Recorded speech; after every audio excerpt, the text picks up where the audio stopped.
देखिए, ऋतुव्रत बंदोपाध्याय नेता प्रतिपक्ष है बंगाल के, जिनको चुना लेजिस्लेटिव पार्टी के 58 विधायक, तो वही नेता प्रतिपक्ष हैं। अभी तृणमूल कहाँ है जो मेरा डेजिग्नेशन रहेगा। और वैसे भी मेरे को तो 9 मई को पार्टी ने सस्पेंड कर दिया, तो मैं अभी ना तृणमूल हूँ ना मैं कोई और पार्टी हूँ। ममता बनर्जी मेरी लीडर थी, बट उन्होंने वो नहीं चाहते हैं कि मैं उनको कहूँ कि वो मेरे लीडर है, इसलिए उन्होंने मुझे पार्टी से निकाल दिया। ममता दीदी के लिए मेरे दिल में माँ का सम्मान था, है और आगे भी रहेगा। ये पार्टी का ये हालत इसलिए हुआ है, और वो हुआ है सिर्फ एक व्यक्ति के लिए, जिसका नाम है अभिषेक बैनर्जी, जो मेरे पुराने बॉस हैं, युवराज है, कैप्टन है, महाराज है, बहुत सारे उनके नाम हैं। 2026 इलेक्शन के बाद first time Riju Dutta with us. दादा, इलेक्शन के पहले आप स्पोक पर्सन थे तृणमूल के, तो अभी आपका डेजिग्नेशन क्या है? अभी तृणमूल कहाँ है जो मेरा डेजिग्नेशन रहेगा। और वैसे भी मेरे को तो 9 मई को पार्टी ने सस्पेंड कर दिया, तो मैं अभी ना तृणमूल हूँ ना मैं कोई और पार्टी हूँ, मैं साधारण बंगाल का एक जनता हूँ। मतलब ममता दीदी के साथ नहीं है ये जो नया तृणमूल और ओल्ड तृणमूल जो हो रहा है, मतलब ऋतुव्रत बंदोपाध्याय संदीपान साहा और दूसरी तरफ ममता बनर्जी और अभिषेक बनर्जी, ये क्या चल रहा है पश्चिम बंगाल में? देखिए, ऋतुव्रत बंदोपाध्याय नेता प्रतिपक्ष है बंगाल के, जिनको चुना लेजिस्लेटिव पार्टी के 58 विधायक, तो वही नेता प्रतिपक्ष हैं। पर ऋतुव्रत बंदोपाध्याय भी क्या बोल रहे हैं कि ममता बनर्जी हमारा लीडर है। हाँ, राइट, करेक्ट। ममता बनर्जी मेरी लीडर थी, बट उन्होंने वो नहीं चाहते हैं कि मैं उनको कहूं कि वो मेरे लीडर है, इसलिए उन्होंने मुझे पार्टी से निकाल दिया। बाकी ममता दीदी के लिए मेरे दिल में माँ का सम्मान था, है और आगे भी रहेगा। पर ये पार्टी का ये हालत इसलिए हुआ है, और वो हुआ है सिर्फ एक व्यक्ति के लिए, जिसका नाम है अभिषेक बैनर्जी, जो मेरे पुराने बॉस हैं, युवराज है, कैप्टन है, महाराज है, बहुत सारे उनके नाम हैं। तो ये जो 3-4 साल से उन्होंने पूरा पार्टी को एक संस्था जिसका नाम है आईपैक, उसके ऊपर छोड़ दिया था, जिन्होंने पंचायत से पैसे उठाए, जिला परिषद से टिकट देने के लिए पैसे लिए, विधानसभा टिकट के लिए करोड़ों रुपए उठाए, मेरे से 50 लाख रुपए मांगा था। तो एक वो कारण है। दूसरा, पार्टी के विधायक हो, सांसद हो, राष्ट्रीय प्रवक्ता हो, इनके साथ बेइज्जती करो, इनको चमकाओ, इनको धमकाओ, इनको अपमान करो, इनका कोई बोलने का जगह नहीं है। बोलेंगे तो पार्टी में या तो बिठा देंगे, साइडलाइन करेंगे, और ज़्यादा बोलेंगे तो पुलिस से गांजा केस, आर्म्स केस दिला देंगे। ये जो थ्रेट कल्चर चलता था, अभिषेक बनर्जी का उनके पास तो वो तो बड़े बाप रे बहुत बड़े मालिक है ना वो। तो ये जो था, सबके दिल में ये गुस्सा था। जब सत्ता परिवर्तन हुआ, भय कट गया। मैंने मुंह खोला था 9 तारीख को, पूरा तृणमूल कांग्रेस मेरे को गाली देने में लग गया। तृणमूल कांग्रेस के आईटी सेल को मेरे पीछे लगा दिया गया, रिपोर्ट मार मार के मेरा फेसबुक, ट्विटर, इंस्टाग्राम, सारे सोशल मीडिया उड़ा देने के लिए। बट आज today Riju Dutta stands vindicated, क्योंकि मैंने जो बातें कही थी, आज वही बातें सांसद, विधायक सब वही कह रहे हैं। जो विधायक ऋतुव्रत बंदोपाध्याय हो, भूतपूर्व मंत्री जावेद खान हो, शिवली शाह हो, सब तो यही बोल रहे हैं, हमारा लीडर ममता बनर्जी है, पर हम अभिषेक बनर्जी को नहीं मानते। ममता दीदी को ये अभी सोचना चाहिए कि आप एक व्यक्ति के वजह से पूरा पार्टी को साइन बोर्ड बनाएंगे कि नहीं बनाएंगे। मतलब दादा, 2026 के इलेक्शन के पहले क्या क्या चेंज जरूरी था टीएमसी के अंदर जो नहीं हुआ, इसके वजह से आज टीएमसी नहीं है गवर्नमेंट में? पहला चीज जो जरूरी था, भड़काऊ भाषण बंद होना चाहिए था। भड़काऊ भाषण, डीजे बजाएंगे, कौन दिल्ली का बाप बचाएगा, विपक्ष के लिए शमशान बनाएंगे, I challenge the union of India, I challenge Amit Shah, ये सब डायलॉगबाजी बंद होना चाहिए था, क्योंकि भड़काऊ भाषण के साथ पोस्ट पोल वायलेंस का डायरेक्ट रिलेशन। पहला बात।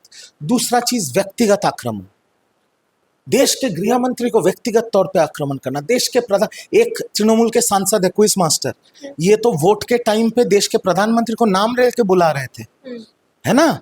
तो ये व्यक्तिगत आक्रमण।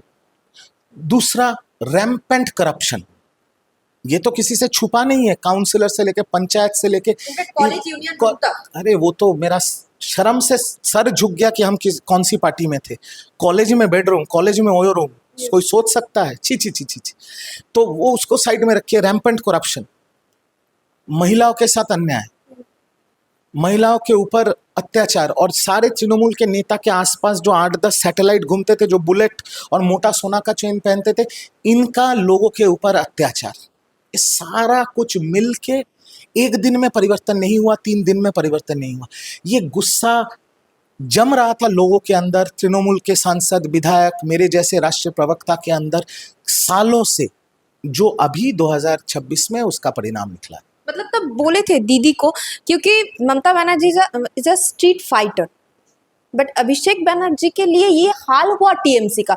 जब 1998 पे टीएमसी आया था तब अभिषेक बनर्जी नहीं थे वहां पर, और आज 2026 में तो इसका जिम्मेदारी तो दीदी को लेना पड़ेगा। दीदी ने स्नेह में हाँ। एक ऐसा व्यक्ति को सबके सर के ऊपर बिठा दिया जिसका योग्यता ही नहीं है नेता बनने का। दीदी को हटा दीजिए। जैसे आज तृणमूल के दीदी के साथ जो खड़े हैं, ऐसे 2-3 विधायक क्या बोल रहे हैं कि ये जो 60 विधायक छोड़ के जा रहे हैं, ये दीदी का फोटो नहीं रहेगा तो ये लोग एमएलए नहीं बन पाएंगे। अगर वो बात सही है तो दीदी नहीं रहती तो अभिषेक बनर्जी काउंसिलर बनने का भी हैसियत नहीं है। और उनको बिठा दिया गया था 4 बार 5 बार के सांसद, 4 बार 5 बार के विधायकों के ऊपर, जो ममता दीदी के साथ 1998 से पहले से जुड़े हुए थे।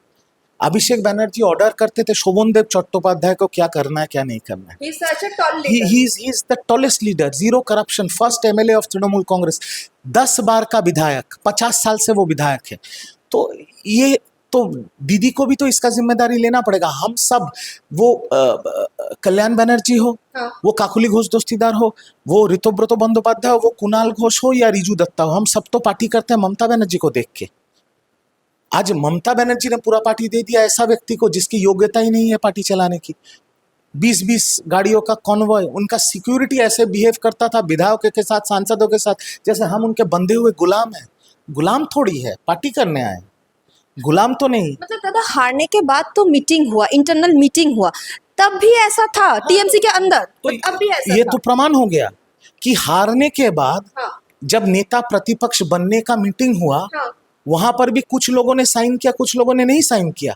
बट अभिषेक बनर्जी ने फर्जी साइन करके या किसी से करवा के, वो अभी सीआईडी इन्वेस्टिगेशन चल रहा है, मैं ज्यादा नहीं बोलूंगा, उनका साइन किया हुआ लेटर तो स्पीकर के पास जमा हुआ था, जिसके ऊपर अभी सीआईडी इन्वेस्टिगेशन हो रहा है। मतलब सोचिए, हारने के बाद भी किस लेवल का अहंकार है, किस लेवल का थ्रेट कल्चर है कि एमएलए साइन करे ना करे, उनका साइन फॉर्ज करके भेज दो कि हम जो बोलेंगे वही होगा। इसीलिए तो जो लेजिस्लेटिव पार्टी के जो सदस्य है, ये जो 80 सदस्य, उन्होंने अभिषेक बनर्जी को साइड करके अपना नेता प्रतिपक्ष चुन लिया है। क्या कर लिया अभिषेक बनर्जी, है ना?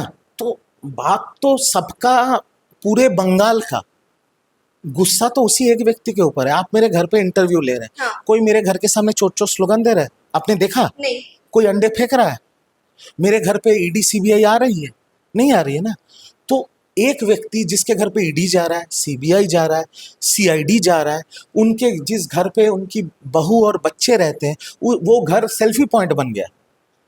किसी का ऑफिस में झगड़ा हो रहा है अपने बॉस के साथ, वो उनके घर के सामने जाके 4 गालियां दे रहा है। हस्बैंड वाइफ का झगड़ा हो गया है, बीवी जाके अभिषेक बनर्जी के घर के सामने 4 गालियां दे रहे हैं। वो सड़क पे उतर रहे हैं तो अंडे खा रहे हैं। हाँ। तो इसके पीछे बाकी सब नेता तो नहीं खा रहे। ये जो 80 विधायक है तृणमूल के, क्या ये लोग अंडे खा रहे हैं? नहीं खा रहे हैं ना। ममता दीदी खुद धर्मतला में गई थी। ममता दीदी के ऊपर कुछ हुआ? ममता दीदी उस दिन धर्मतला में कोई चोट चोट स्लोगन दिया? नहीं हुआ ना। Which is very interesting. तो एक व्यक्ति के ऊपर 3/4 लेजिस्लेटिव पार्टी का गुस्सा है, सांसदों का गुस्सा है, टीएमसी लीडर्स का गुस्सा है, और बंगाल की जनता का गुस्सा है। तो वो एक आदमी दीदी के हिसाब से सही है और बाकी सब गलत है, तब तो ये पार्टी साइन बोर्ड हो जाएगा। ये निर्णय आप दीदी को लेना पड़ेगा कि एक व्यक्ति सही और बाकी सब गलत, ये कैसे हो सकता है। तो लास्ट क्वेश्चन, पॉलिटिकल एनालिसिस जो कर रहा है और बोल रहा है कि तृणमूल कांग्रेस इज फिनिश्ड, आपको क्या लगता है? क्योंकि आप टीएमसी के साथ थे इतने दिनों से, दिस इज फिनिश्ड। मैं एक चीज आपको कहूंगा कि तृणमूल मतलब ममता बनर्जी, तृणमूल कांग्रेस का जन्म दिया है ममता बनर्जी। और स्वतंत्र भारत में एक ही उदाहरण है जहां पर एक औरत ने एक पार्टी बनाया और फिर मुख्यमंत्री बने, और कोई एग्जाम्पल नहीं है।